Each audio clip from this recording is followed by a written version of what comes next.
perkenalkan, nama saya Kidia Sinta. Di sini saya akan menjelaskan tentang perubahan dan inovasi. Manajemen perubahan memiliki definisi, yaitu strategi untuk mempersiapkan, melengkapi, dan mendukung individu dalam organisasi agar berhasil mengadopsi perubahan untuk mendorong keberhasilan organisasi. Manajemen perubahan sendiri juga berhubungan dengan arah struktur dan kemampuan untuk melayani permintaan pasar, pelanggan, dan pekerja yang selalu berubah. Tujuan manajemen perubahan yaitu mengelola bisnis atau perusahaan ke arah yang lebih baik dan demi mendapatkan lebih banyak keuntungan. Proses manajemen perubahan juga memiliki beberapa tahapan, di antaranya 1.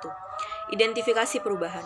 Pada tahap ini, suatu organisasi atau perusahaan harus mengenal perubahan apa yang dilakukan. 2. Perencanaan perubahan. Pada tahap ini, organisasi atau perusahaan harus dilakukan analisis mendalam dalam organisasi tersebut, baik itu berkaitan dengan teknik atau pemilihan strategi umum dalam perubahan. 3. Implementasi perubahan. Pada tahap ini juga akan terjadi proses pencairan, perubahan, dan pembekuan yang diharapkan. 4. Evaluasi dan umpan balik. Untuk melakukan evaluasi, diperlukan data yang lengkap. Untuk itu, pada tahap ini dilakukan pengumpulan data dan evaluasi data tersebut. Dalam manajemen perubahan juga terdapat tipe-tipe, di antaranya 1. Development change. Tipe perubahan ini adalah yang paling sederhana di antara tipe-tipe perubahan yang lain. Tujuan utama dari perubahan ini adalah untuk melakukan perbaikan, baik dari sisi keterampilan, metode, kinerja, maupun kondisi. Fokus dari perubahan ini adalah bentuk memperkuat atau memperbaiki hal yang sudah terjadi dalam organisasi untuk meningkatkan kinerja guna mencapai target yang lebih tinggi. 2.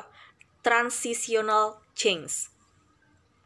Perubahan ini umumnya terjadi karena ada tuntutan perubahan yang signifikan dari lingkungan kompetisi. Perubahan ini akan mengubah kondisi yang ada dalam organisasi menjadi suatu yang berbeda. Biasanya, suatu organisasi melakukan perubahan ini jika pemimpin organisasi tersebut menyadari bahwa ada masalah atau tujuan yang tidak tercapai sehingga organisasi tersebut tidak mampu memenuhi kebutuhan pelanggan. Untuk mencapai tujuan tersebut, maka organisasi harus meninggalkan keadaan lama melalui proses transisi menuju keadaan yang lebih baru lagi. Yang ketiga, transformational change. Perubahan ini adalah yang paling radikal sehingga membutuhkan pergeseran budaya, pola pikir, dan perilaku dalam organisasi agar perubahan ini berhasil diimplementasikan dan bertahan lama. Perubahan ini akan dilakukan jika kondisi organisasi sangat genting, sehingga harus dilakukan perubahan secara menyeluruh untuk menyelamatkan kondisi organisasi dalam kompetisi.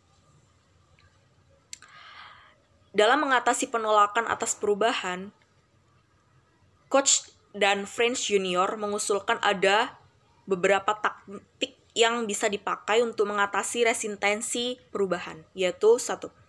Pendidikan dan komunikasi. 2. Partisipasi. 3. Memberikan kemudahan dan dukungan.